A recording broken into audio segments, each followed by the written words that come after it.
diastasis recti is not dysfunction.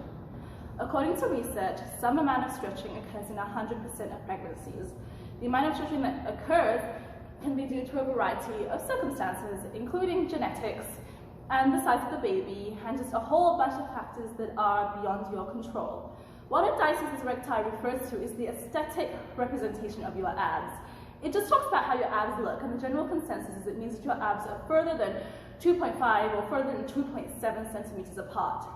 But you can't judge a book by its cover. You don't know what a person can do by looking at them, and you don't know what your abs are capable of just because of the way that they look.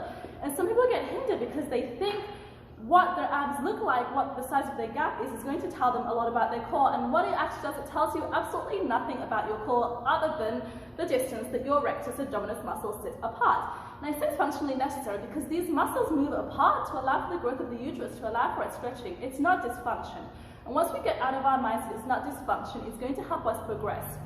Because how you know what you can do is by learning how to read your body signs and by seeing the level of intensity that you are able to do. Lists don't work. You can't say don't twist, don't do planks, don't do sit-ups, don't do crunches, because it depends.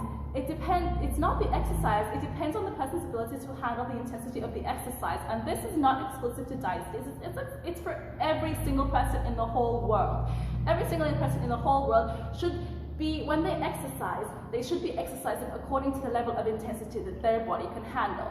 So if you have a diastasis and you're looking back to get back into a movement that you want to do, a movement that you like, whether it's CrossFit, whether it's hula hooping, whether it's Zumba, whether it's yoga, like anything, you should be doing those kinds of exercises, but you read your body, you read the intensity that your body can handle. And there's different ways to read the intensity of your body. Sometimes it can be the amount that your abs are doming, it can be the amount of pressure that you feel along your midline, it can be the amount of pressure you feel on your pelvic floor.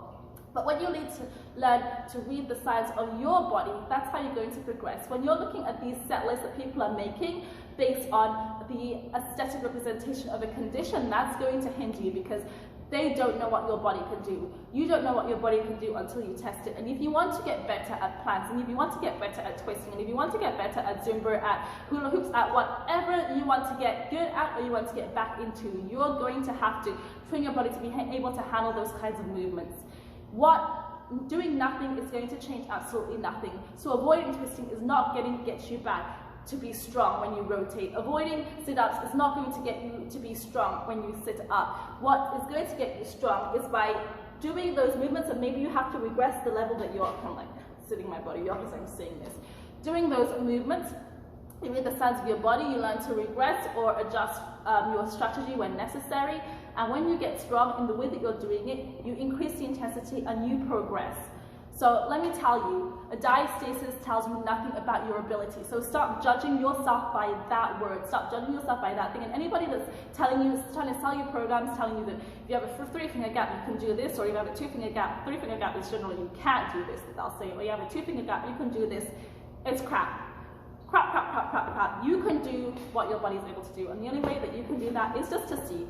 If you need to help, I would highly recommend seeing a women's health physiotherapist, a pelvic floor physiotherapist, a pregnancy and postpartum athleticism coach that can help guide you in a way that can help you reach your goals in a way that is most effective for your body.